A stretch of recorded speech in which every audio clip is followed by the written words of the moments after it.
ভাইরা মারছে ভাই, আপনারা কেউ একজন আছেন ভাই, এ ভাই, এই সেনাবাহিনী ভাই।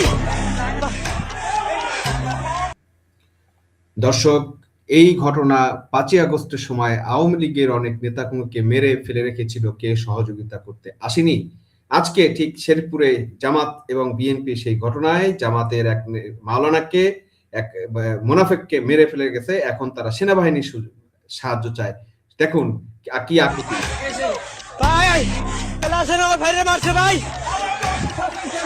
আসেন ভাই, আসেন ভাই,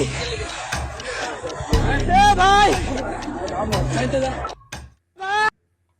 দর্শক, এটাই হচ্ছে পরিণতি, এটাই হচ্ছে সময়ের বিচার, এটাই হচ্ছে প্রকৃতির বিচার। যে লাশ তারা 5ই আগস্টের সময় এবং বিভিন্ন সময় মব করে আওয়ামী লীগের এবং ছাত্রলীগের এবং বিভিন্নভাবে লোক মারার চেষ্টা করেছে, আজ তাদের এই জন্য এরকম দিন চলে আসছে। শুরু হয়ে গেছে সারা বাংলাদেশে আওয়ামী লীগ, বিএনপি এবং জামাতের কামড়াকামড়ি, দুই কুকুরের কামড়াকামড়ি, এবং দেশ জুড়ে লাশের মহড়া সরে আসবে। এবং এর মধ্যে তারেকের বিরুদ্ধে বিভিন্ন ধরনের স্লোগানও দেওয়া চলছে। দেখা যাক আমরা ঘটনা কতদূর যায়।